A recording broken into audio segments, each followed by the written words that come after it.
Hi friends, Seenu மாயா serial promo பற்றி தான் இந்த வீடியோவில் பார்க்க போகிறோம். சரி வாங்க வீடியோக்குள்ளே போகலாம். இந்த ப்ரோமோ எப்படி ஸ்டார்ட் ஆகுதுன்னா, நம்ம மாயா இருக்காங்க இல்லையா, நேராக கோவிலுக்கு ஓடி வந்துடுறாங்க.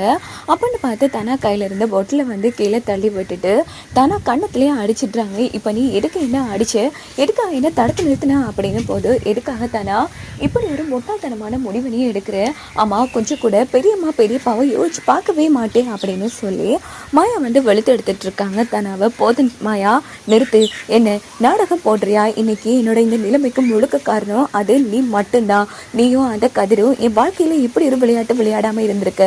இன்னைக்கு நான் இப்படிலாம் பொட்டிலோட வந்து நிக்க போறதுல நிம்மதியாகவும் சந்தோஷமாவும் இருந்திருப்பேன். இது எல்லாத்துக்கும் நீ ஒருத்தி தான் காரணம். அது உனக்கு புரியுதா இல்லையா? இப்போ எந்த இடத்துல என்ன தடுத்து நிறுத்தலான்னு வந்தேன். நான் இல்லாம போனா உனக்கு சந்தோஷம் தானே அப்படின்னு தானா வாய்க்கு வந்தபடி பேசிட்டு இருக்காங்க. இது கேட்டு மாயா வந்து செம்ம டென்ஷன் ஆகி, இங்கே பாரு தானா, நான் பண்ணது உன் வாழ்க்கைக்கு நல்லது தான் பண்ணியிருக்கேன். நீ கண்டிப்பாக அதை உணர்வு. ஆனால் இப்போ மட்டும் சொல்கிறேன் கேட்டுக்கோ. எவ்வளோ பிரச்சனைகள் வந்தாலும் நம்ம இல்லாமல் போகிறது அந்த பிரச்சனைக்கு முடிவாகாது தானா. அப்படின்னா இந்த உலகத்தில் யாருமே இருக்க மாட்டாங்க. தயவு பண்ணி நான் சொல்கிறது கேளு. நீ உனக்கு மட்டும் ஏதாச்சும் ஆயிடுச்சுன்னா பெரியம்மா பெரியப்பா 2 பேருமே உயிரோடு இருக்க மாட்டாங்க. அதுக்காகச்சும் நீ வாழணும் தானா.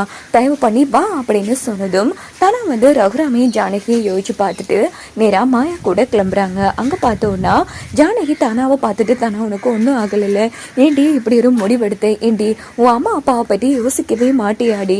ஏண்டி இப்படி அவசரப்படுற? நீ மட்டும் ஏதாச்சும் பண்ணியிருக்க, கண்டிப்பாக நானும் உயிரோடு இருந்திருக்க மாட்டேன் அப்படின்னு ஜானகி ரொம்ப ஃபீல் பண்ணி அழுதுட்டு இருக்காங்க. உடனே தானாவை கட்டி பிடிச்சி அழுறாங்க. எனக்கு ரொம்ப கஷ்டமாக இருக்குமா, வாழ்கிறதுக்கே பிடிக்கலம்மா, கடைசியில் வந்து சாவுக்கு கூட இன்னும் பிடிக்க இல்லை, அதான் இந்த மாயா வந்து என்ன தடுத்து நிறுத்திட்டா அப்படின்னு போது, இங்கே பாரு என்ன பிரச்சனை, நீ இப்படிலாம் பண்ண பார்க்குற சொல்லு அப்படின்னு போது, உடனே தானா கார்த்திக் வந்து விஷயத்த அம்மா கிட்ட சொன்னா பிரச்சனை ஆயிடும் அப்படின்னு யோசிக்கிறாங்க. இங்கே பாரு தானா, நான் உன் அம்மா தானா, எதுவாக இருந்தாலும் அம்மா கிட்ட சொல்லு அப்படின்னதும் கார்த்திக் வந்து எல்லா விஷயத்தையுமே தானா சொல்கிறாங்க. இங்கே பாரு, இனிமேல் அவன் வாழ்க்கையிலேயே வரமாட்டான், அதுக்கு அம்மா பொறுப்பு.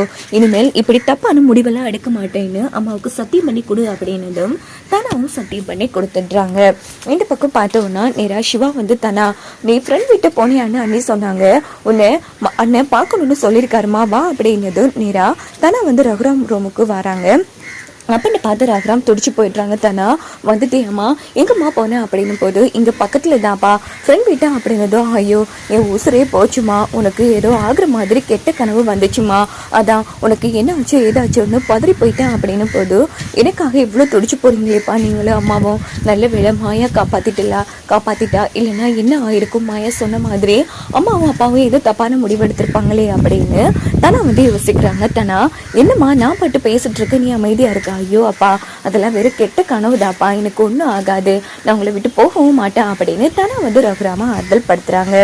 எங்கே பார்த்தோன்னா கார்த்திக் ரொம்ப நேரமாக வெயிட் பண்ணிட்டு, என்ன இது தானாவை காணுமே, என்ன பண்ணலாம் அப்படின்னுட்டு செம்ம டென்ஷனில் இருந்துட்டு இருக்காங்க. அப்படின்னு பார்த்து மாயா வந்து செமையா வந்து டென்ஷன் ஆகி உடனே கதிர்கிட்ட நடந்த விஷயத்த சொன்னதும் கதிர் வந்து அதிர்ச்சி ஆறாங்க. ஓஹோ, அந்த அளவுக்கு போகிற அளவுக்கு பண்ணிட்டான்ல, அவனை நான் சும்மா விட மாட்டேன் அப்படின்னதும், கவலைப்படாத, இனிய அந்த கார்த்திக்கடியை முடிக்க வேண்டியது என்னோட கடமை. இன்னைக்கு நான் அவனுக்கு வைக்க போற ஆப்பில் அவன் தப்பிக்க போறதே இல்லை. எப்படியாச்சும் நான் தேவி மாதிரி நடிச்சு அவன் கையில் இருக்கிற ஃபோனை வாங்கினா மட்டும் போதும், அதுக்கப்புறமா அவனால எதுவும் பண்ண முடியா அப்படின்னு நம்ம மாயா கண்டிப்பா தேவி மாதிரி நடிச்சு பண்ண வீட்டுக்கு போக வச்சு தேவி மூலமாவே கார்த்திக் கையில் இருக்கிற அந்த ஃபோனை வந்து பிடுங்கிடுவாங்க. அதுக்கப்புறமா தன்னை பற்றிய ஆதாரம் கண்டிப்பாக கார்த்திக் வச்சிருக்கவே மாட்டாங்க. நாங்கள் வெயிட் பண்ணி பார்க்கலாம்.